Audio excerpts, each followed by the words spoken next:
ওঠ, এবার দেখো একবারে উঠে যাবে, দেখবে।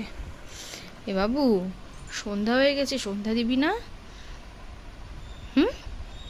কি রে এ বাবু, সন্ধ্যা হয়ে গেছে তো, সন্ধ্যা দিবি না? চ সন্ধ্যা দি, চ।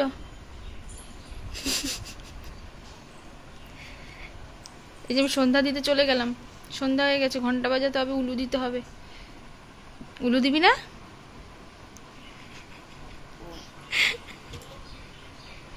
দিবি না? তাহলে কে উলু দেবে?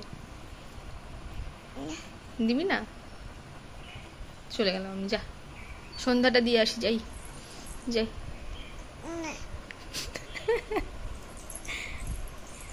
মানে ঘুম থেকে যদি না উঠতে চায়, শুধু বলতে হবে যে চ সন্ধ্যাটা দিয়ে আসি, শঙ্খটা বাজাতে হবে, উলুটা দিতে হবে, এই ব্যাস বললেই ও উঠে যাবে ঘুম থেকে। আগেও আমি একবার এসে ডেকে গেছি, একটু কোচাকুচি করে গেছি, ওঠেনি। তা আমি তোমাদের দেখাবো বলেই ক্যামেরাটা অন করলাম যে ওকে কি বললে ও ঘুম থেকে উঠে যায়। এখন কিন্তু উঠে গেছে, এখন একটু ঢং করছে। চলো, গুড মর্নিং সবাইকে, আমার চ্যানেলে তোমাদের সবাইকে অনেক স্বাগত। ভিডিওটা শুরু করলাম, তোমরা দেখতে থাকো ভিডিওটা, আশা করি ভালো লাগবে। মাম্মা একটুখানি টাটা করে দাও, টাটা। এখন বাজে সকাল 8:30, এখন ওকে তুলে ফ্রেশ করে ওকে খাইয়ে দেব। আবার যদি 11টার দিকে আরেকটা ঘুম দেবে, তারপরে সারা দুপুর দুষ্টুমি করবে। ওঠো এবার, ওঠো, অনেক সকাল হয়ে গেছে, ওঠো ওঠো। না খাবি না? আমি যাই সন্ধ্যাটা তাহলে দিয়ে আসি, যাই। তাহলে ও যখন উঠবে না, আমি তাহলে চলে যাই একা একাই। না ধরেছি, ওঠো ওঠো।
ঘুম থেকে ওঠার পরেই 10-15 মিনিট ও একটু খেলা করে নেয়, কারণ সঙ্গে সঙ্গে উঠে তো কেউই খেতে পারে না, সেই জন্য 10-15 মিনিট ও ওর মতন একটু খেলা করে, তারপরেই ওকে খাওয়াতে বসলাম। আর ও এখন যত বড় হচ্ছে, খাওয়া নিয়ে ওর পেছনে আমার তত সময় যাচ্ছে, যেটা আরও ছোট থাকতে করার কথা ছিল সেটা আমার এখন করতে হচ্ছে। মানে যখনই মুখের সামনে খাওয়ার দিচ্ছি, মুখ বন্ধ করে রাখছে, নয় মুখ থেকে বের করে দিচ্ছে। আর এখন যেহেতু একটু একটু বলতে শিখেছে, তাই বারবার করে না না না বলে, কিছুতেই ওকে সেটা খাওয়ানো যাবে না।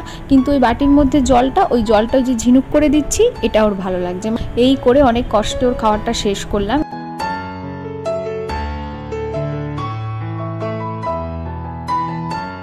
এরপর সকালের ভাতটা বসিয়ে দিলাম, আর রাতের জন্য একবারে আটাটা মেখে ফ্রিজে ঢুকিয়ে রাখলাম। তারপরে সব বোতলে জলও শেষ হয়ে গেছিলো, সেই জন্য জলটা ভরে রাখলাম।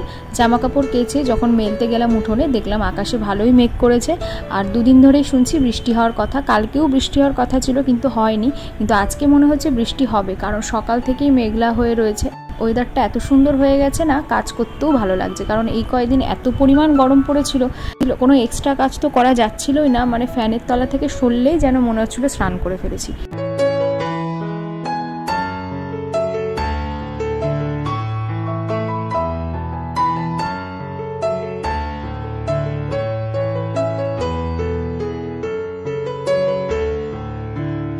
তো যাই হোক, এইসব করেই চলে আসলো বাজার। আজকে করব মাংস, ভাবলাম মাংসটা আজকে একটু অন্যরকমভাবে করি। অন্যদিন তো সব মশলা একবারে মেখে রান্না করি, মাই করে বেশিরভাগ দিন।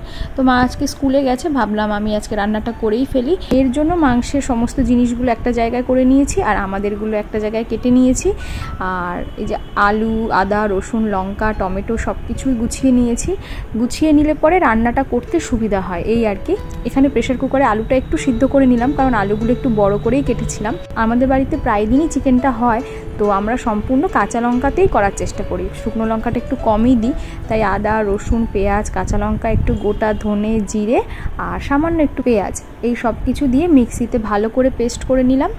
এরপরে গোটা গরম মশলার তেজপাতা ফোড়ন দিয়ে সামান্য একটু চিনি দিয়েছিলাম, দিয়ে পেঁয়াজটাকে ভেজে নিলাম। তারপরে মশলাটা দিয়ে দিলাম। মশলার মধ্যে একটু নুন, হলুদ, জিরে গুঁড়ো আর দিয়েছিলাম চিকেন মশলা।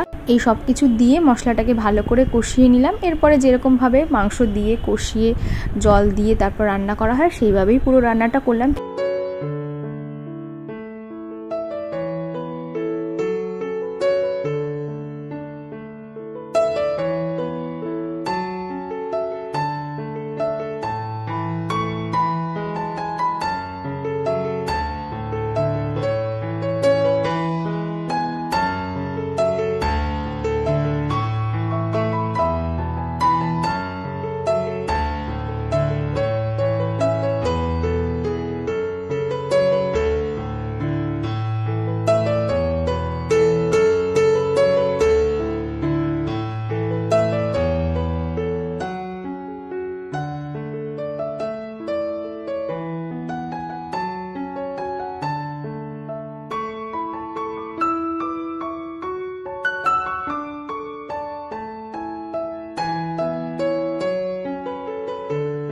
আমি তো রান্না করি কম বেশি, কিন্তু মাই চিকেনটা বেশি রান্না করে আর মায়ের হাতেরটাই বেশি ভালো খাই সবাই। কিন্তু আজকে আমি করলাম ভয়ে ভয়ে যে কীরকম হবে, অনেক দিন পর চিকেনটা রান্না করলাম, কিন্তু রান্নাটা বেশ ভালোই হয়েছিল। তার সাথে আজকে দুপুরে হয়েছিল আমের চাটনি, উচ্ছে আর কুমড়ো ভাজা, আর এখানে তো মাম্মার মাংসের ঝোলটা রয়েইছে, ওর জন্য দুবেলার এটা করে রেখে দিয়েছি। এরপর সন্ধ্যাবেলা চলে আসলাম সন্ধ্যা দিতে। মানে আমার মেয়ের সারাদিনের খুব একটা পছন্দের কাজ হচ্ছে সন্ধ্যা দেওয়া, যেটা প্রতিদিনই ও আমার সাথে দেয়। তাই তোমাদের সাথে ভাবলাম একটু আজকে শেয়ার করি যে সন্ধ্যা দিতে বসলে ও কী করে।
বিকেলের পর থেকেই খুব ঝড় বৃষ্টি শুরু হয়েছে, তাই ভাবলাম সন্ধ্যাবেলা একটু ঝালসুজি করি। তাই সবার জন্য এখানে ঝালসুজি করে একবারে বেড়ে নিলাম, আর আমাদের সাথে মাম্মাও কিন্তু খেলো। আর এর মধ্যেই দেখছি বাইরে ঝমঝমিয়ে নেমেছে বৃষ্টি, যেমন হাওয়া দিচ্ছে তেমন মেঘ ডাকছে, বাজ পড়ছে। আর চারিদিকে এই পরিস্থিতি দেখে মাম্মা প্রচণ্ড ভয় পাচ্ছিল।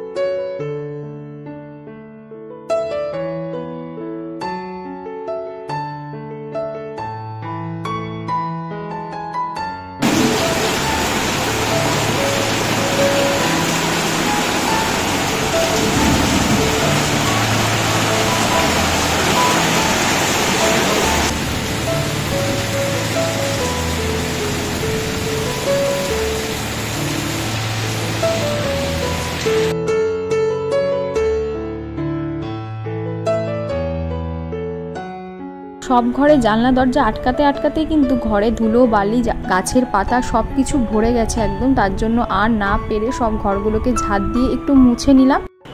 এর মধ্যেই মাম্মার প্রচণ্ড ঘুম পেয়ে গেছে, তাই কান্নাকাটি করছিল, তাই বিছানাটা করে নিলাম। আর বালিশ পাতার সাথে সাথে কীরকম দেখো গিয়ে শুয়ে পড়েছে, তাই ওকে এখন আগে ঘুম পাড়াবো। আর এখন যেহেতু কোনো কাজ নেই, তাই ওকে ঘুম পাড়িয়ে ওর পাশ দিয়ে আমিও একটু শোবো।